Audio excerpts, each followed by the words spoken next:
de creencias, ¿no es cierto? Cartesiano, newtoniano, de los mismos filósofos griegos, cómo pensamos al hombre, cómo pensamos a la naturaleza, esta separación de la naturaleza de los últimos, especialmente los últimos 300 años de la era industrial, científica, tecnológica.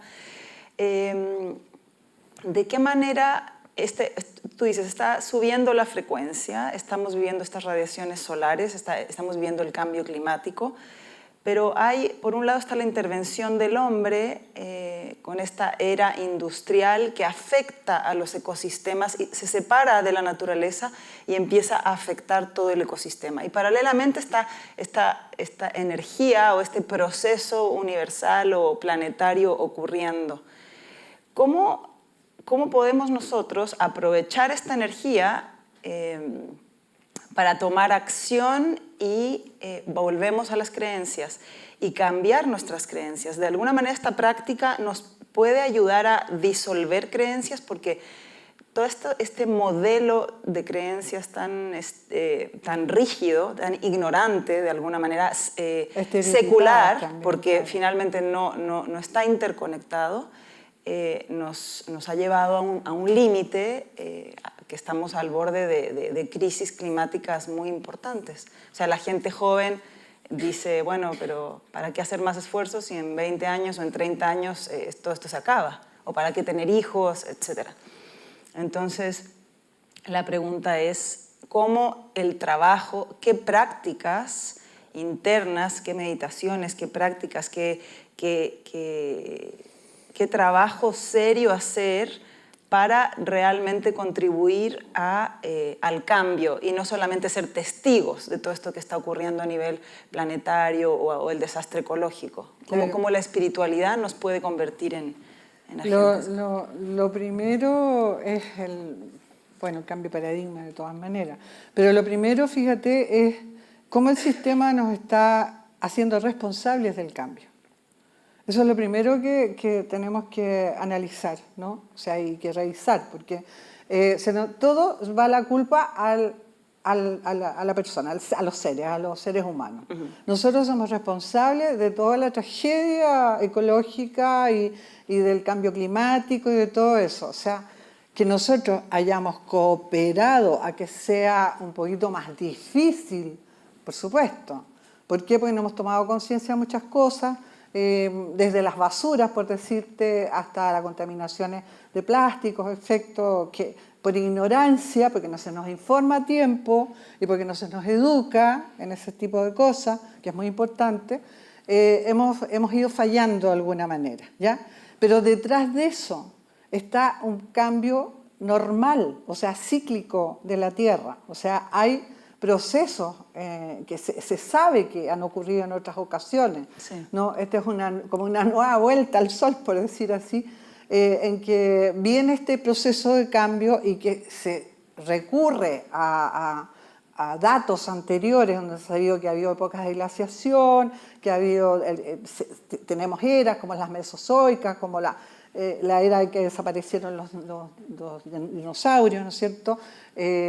O sea, hay muchos antecedentes para saber de que esto es un proceso, entre comillas, natural, ¿ya? Ahora, ese proceso natural, si bien ha sido catastrófico en otras oportunidades, en esta ocasión no tiene por qué ser catastrófico. O sea, si bien nosotros somos responsables por ignorancia, porque como te digo, no se nos ha puesto, no se nos ha educado para eso, recién se están tomando medidas, lo único que hemos hecho es que este proceso de cambio sea un poquito más tirado para lo negativo que para lo positivo, como se está viendo. Pero tiene que ver con un proceso de lo invisible, que cuando yo hablo de lo invisible estoy hablando de ciencia, no estoy hablando de espiritualidad o de cosas así que a nosotros nos encanta llamarle inteligencia espiritual.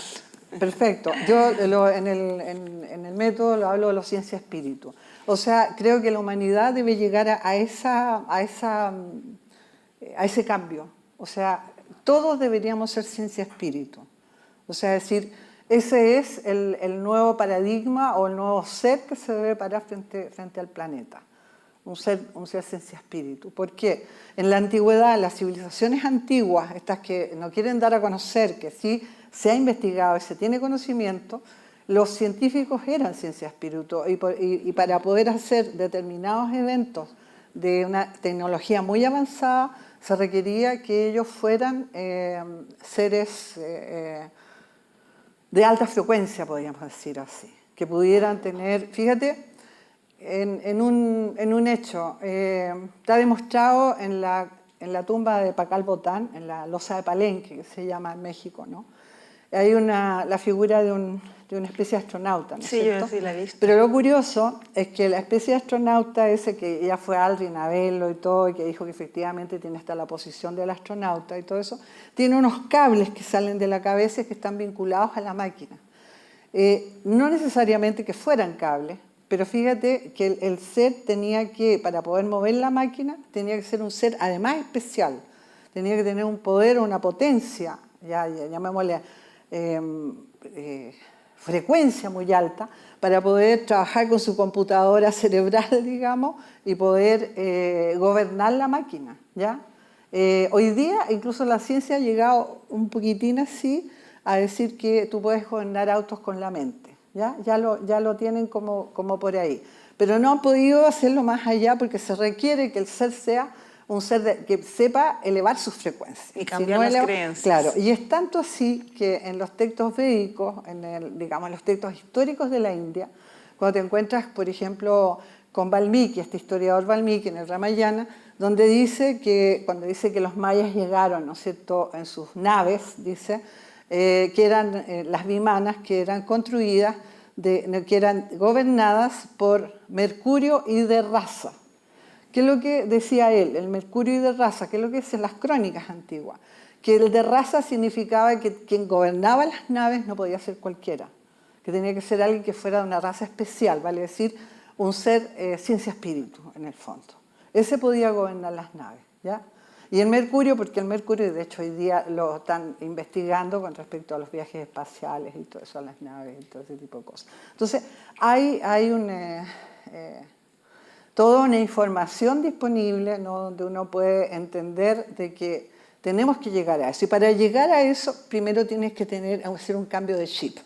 O sea, tienes que cambiar el concepto de ti mismo. O sea, por eso hablamos de conocerse a sí mismo. Tienes que empezar por decir que yo no soy un ser físico, yo soy un ser energía, un ser electrónico, electrón es luz, un ser luz que está densificado a este campo, y esa densificación es tu físico, que es un resultado vibratorio. Y ese resultado vibratorio es lo que tú puedes cambiar, porque tú sigues siendo un ser perfecto. Y que empieza, al conectarse a su fuente original, empiezas a recibir esa perfección, empiezas a encender tu equipo. Y puedes usar mayores redes neuronales, mayores sinapsis neuronales, que está tu computadora cerebral está preparada para poderse usar en un 100%. Tiene todas las redes como para usarlo en un 100%, pero nosotros creativamente o creadoramente no usamos ese 100%, usamos un mínimo. ¿Cómo hicieron grandes maestros de la historia, maestros espirituales? Estoy hablando de Jesús, de Buda, no sé, Zoroastro, Lao Tse, que todavía no está muy claro si existió o no, pero ¿cómo reciben esta cantidad de información y cómo pueden sanar, por ejemplo, manejando estos niveles altos de frecuencia y de energía? ¿Nosotros podemos sanar? Por eso mismo, de hecho, yo acabo de dar un taller este fin de semana que se llama Avatares, ¿ya? Y tiene que ver con que todos los avatares que hemos tenido, que son como estos guías para culturas, para sociedades, ¿no es cierto?, tiempos, en fin, tú nombraste algunos, ¿no? Está Moisés también, está Melquisedec, están Mahoma, ¿no? Con Zoroastro, con Ahura Mazda y todo eso, ¿no? Buda, obviamente, Jesús, por supuesto que es para nuestro tiempo, ¿no? Donde estos avatares, ¿cuál es el propósito del curso que di este fin de semana? Tenía que ver con que todos dicen lo mismo. Todos tienen la misma clave. Es ahí donde uno no entiende cómo la institución humana que generó las religiones, porque ellos no fundaron religiones, o sea, las religiones las fundaron en torno a ellos, ¿no? Lo fundó el hombre, por decir así, y cómo se fue deformando eso. Pero la esencia y el mensaje siempre fue el mismo, y era una sola clave. Y esa clave tiene que ver con lo que se traducía a 2 mandamientos. O sea, es bien curioso, porque cuando tú te refieres, por ejemplo, a libros de leyes antiguos, que serían, por ejemplo, el Código Hammurabi, ya, que como 570 preceptos, algo así. Ya, si tú te lees ese código, te vas a dar cuenta que los 500 y tantos preceptos que tenía, ¿no? Todo al final se reducían a 2. Amar a Dios primero y al prójimo como a sí mismo, ¿ya? Si lees la Torá con las afirmaciones y negaciones, también puedes llegar a los mismos 2, sintetizas en 2. Amar a Dios y después al prójimo como a sí mismo. Cuando llegas a Buda, ¿ya? Llega a Buda, vamos a saltar los otros, pero vamos a llegar a Buda. Y Buda hablaba de la media vía y la compasión. O sea, estaba hablando exactamente la media vía, estaba hablando como la ausencia de polaridades, ¿no es cierto? O sea, la media vía, ¿ya? Y la compasión, o sea, decir, una es la media vía y después la compasión hacia el otro, ¿ya? Y llega Jesús y dice, les dejo 2 mandamientos. O sea, todo lo resumió él clarito. Amar a Dios por sobre todas las cosas y al prójimo a sí mismo. ¿Cuál era la clave esa? Porque tú dices, ya, amar a Dios, sí, es fácil, sí, yo puedo amar algo que es superior a mí, o puedo dudar de él, o puedo pasar cualquier cosa, pero si yo lo logro amar, puede ser entendible. No.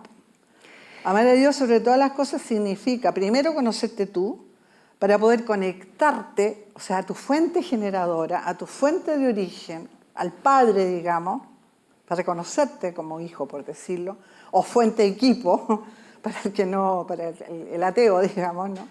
Fuente equipo. Entonces tú, al llegar a ese reconocimiento, ¿no? Te enciendes, pues. O sea, si tú logras conectar, sacas tu barrera frecuencia, que es la memoria humanidad, que es el estar permanentemente creyendo, y ahí volvemos a las creencias, creyendo que tú eres esto, creyendo que esto es una mesa y es una mesa, y no puedes pensar que es un resultado vibratorio, molecular, que da la consistencia de este material para transformarse, densificarse, provocar un resultado que es material y que terminó siendo la mesa por consecuencia de la creación de un ser que diseñó la mesa y la hicieron, ¿ya? Entonces, cuando tú llegas a ese estado, o sea, a esa comprensión, digamos, de lograr sacarte esto y decir, ah, esto soy yo, ¿ya? Entonces ya cuando estás en ese conocimiento eres capaz de querer encenderte. Y como somos creadores, porque creamos las circunstancias de todos nuestros días, entonces también podemos crear esas circunstancias. Entonces tú te conectas, dices, me conecto, así de simple, ¿ya? ¿A qué? A mi fuente de origen. Si estás conectado a tu fuente de origen, lo que haces es encenderte. ¿A qué te enciende? A una más alta frecuencia. A la frecuencia del origen, no a una más alta de acá. Es como que sobrepasa la caja atómica y entras más a tu origen.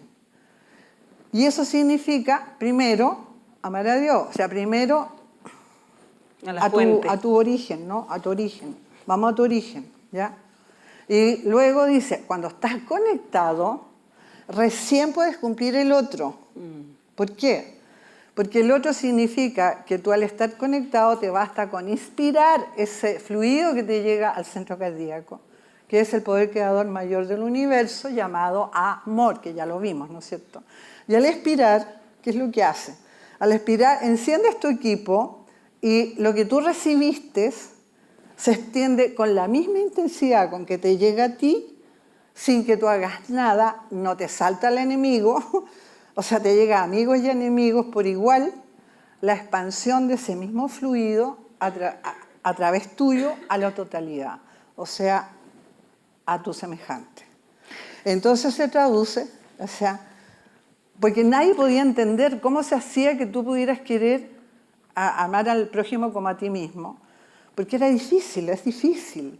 Es muy trascendente lo que estás diciendo, sí. Porque se relaciona con el pensamiento vertical y el pensamiento horizontal. Estamos tan entrenados en esta civilización occidental a nuestra relación horizontal con los pares, con los otros, qué es lo que voy a hacer afuera, qué es lo que voy a hacer por mi familia, qué voy a hacer por la comunidad, Claro. estudiar a la comunidad, pero el pensamiento vertical Claro, primero. claro, tal cual.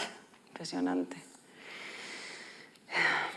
Y acabas de mencionar una cosa que es muy importante para nosotros, que tiene que ver con la respiración, con la inhalación y con la exhalación.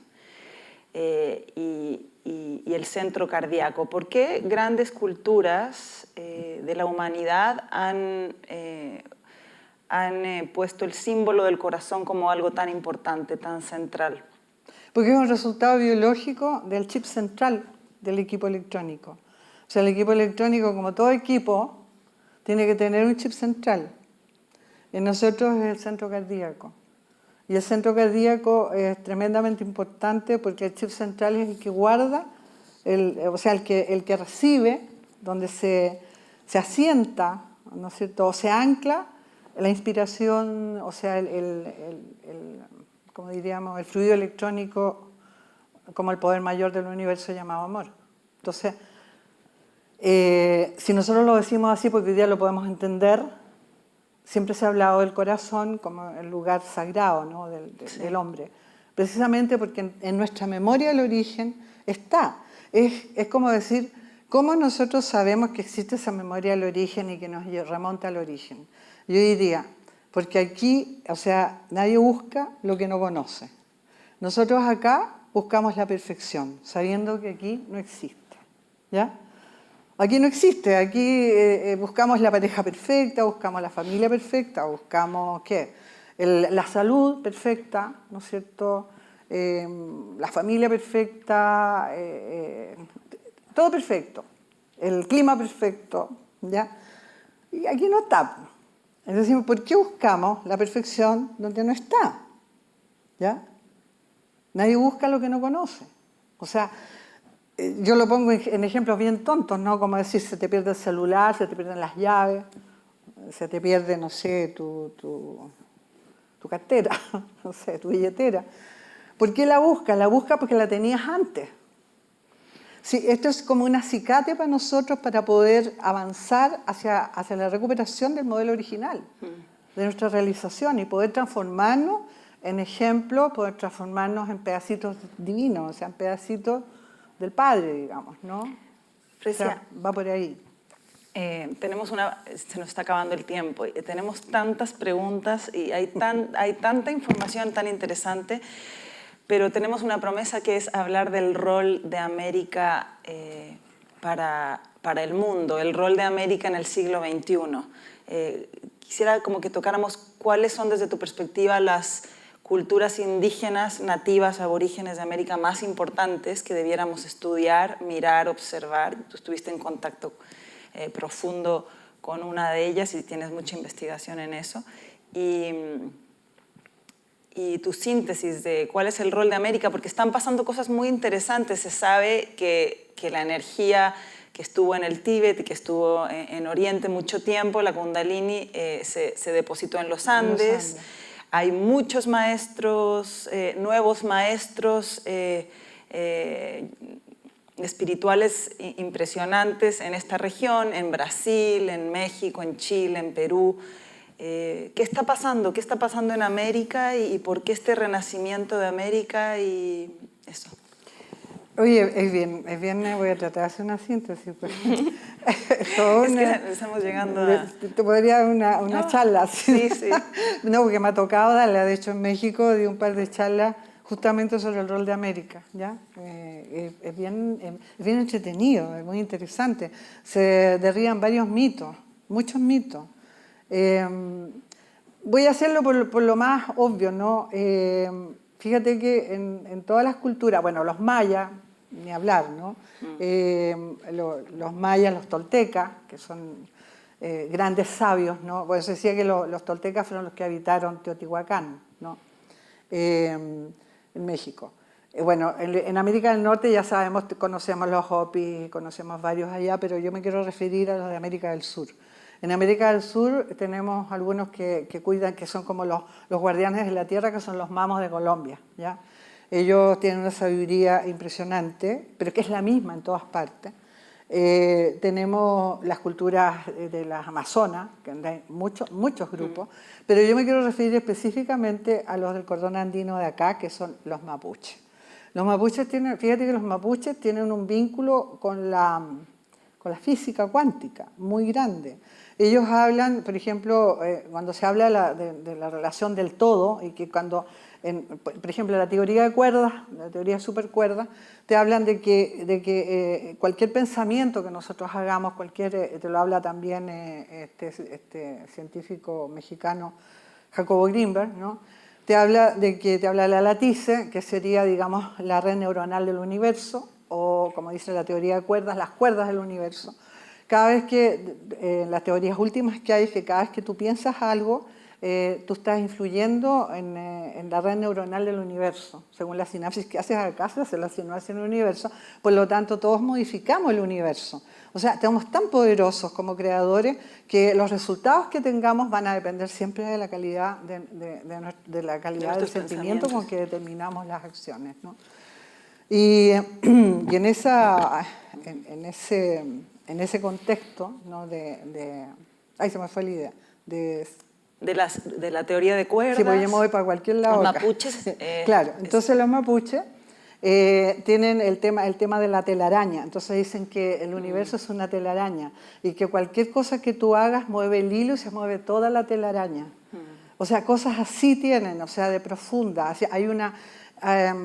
mira, hay muchas cosas que hoy día están en la teoría de los mayas. Por ejemplo, en la historia de los mayas, Ruth Rodríguez, una antropóloga ecuatoriana, habla, por ejemplo, refiriéndose a las mujeres de la dinastía lunar en los mayas, que habrían sido las primeras que hicieron los libros, libros escritos, y también tienen una teoría numérica, ¿ya? Un montón de cosas así. Pero básicamente en el caso de los mapuches, que sabes que no solo están en Chile, sino que también están en Argentina, y ahí hay un representante que es un gran sabio que ya no está con nosotros, que es Aucanahuel, ¿no? Que pues, se puede encontrar mucha información de ello en internet. Extraordinario, o sea, te digo, la sabiduría que tenemos disponible es enorme.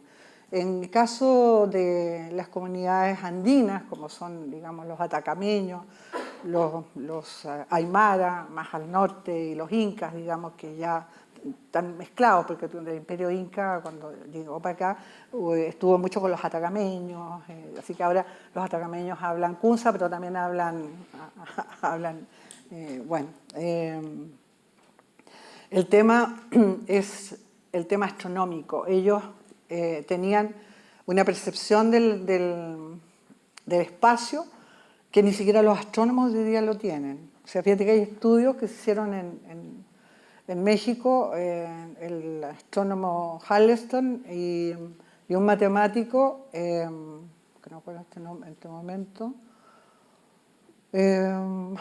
Estos dos estudiaron Teotihuacán y descubrieron que en el paseo que se llama la vía precesional, que se llama la calzada de los muertos, estudiaron que habían 3 frecuencias de vibración sonora y que habían montones de montículos y pirámides y componían en el fondo una vibraciones que, sacando el cálculo tenía que ver toda la construcción de Teotihuacán está en relación a movimientos del cosmos, sí. ¿Ya?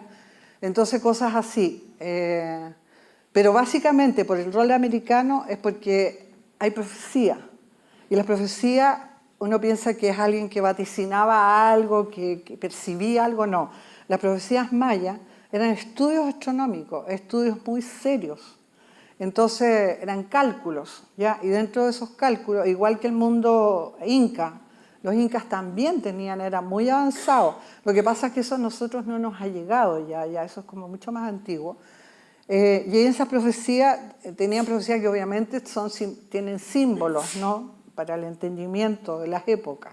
Y decían, cuando el cóndor del sur se encuentre con el águila del norte en el lugar del jaguar, América esplenderá en luz e guiará al mundo. Y cuando se refiere a América, se refiere justamente a toda América.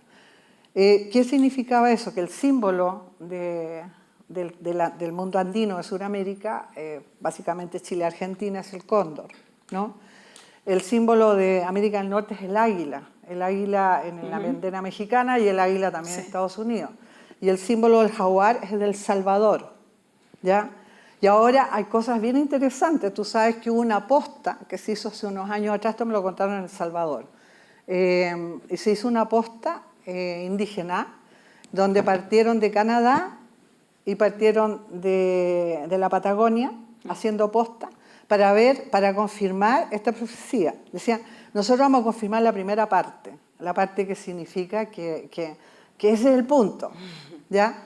Ya después, la segunda parte la van a tener que hacer entre todos los que habitan América, porque en realidad hay una responsabilidad del ser.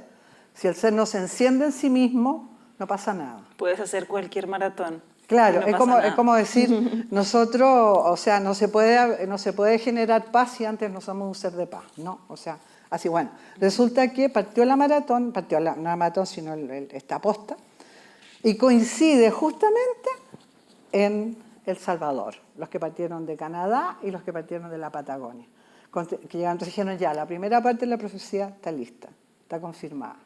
Ahora queda que los habitantes de América hagan lo que tienen que hacer.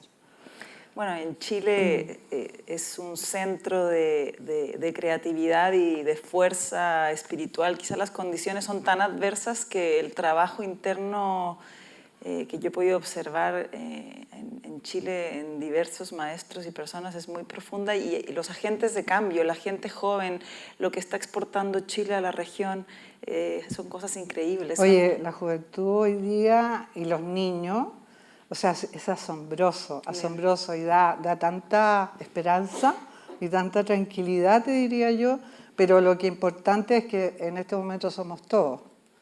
El contingente planetario es el que tiene que ponerse las pilas. Y primero que nada, tiene que aprender a ser feliz. Uno es feliz cuando sabe quién es. Sabe quién es, se reconoce y es capaz de encender su origen. Y empieza a activar el 90% de esa memoria del origen en sí mismo. Y eso es maravilloso. Bueno, nos quedamos con estas palabras finales de Fresia que son perfectas. Ya, era como que todo lo que te iba a preguntar tú lo ibas diciendo solita. Entonces fue un placer. No, gracias. Muchas gracias. No, me entretuve mucho recordando muchas cosas. Y todo eso. Gracias. Gracias.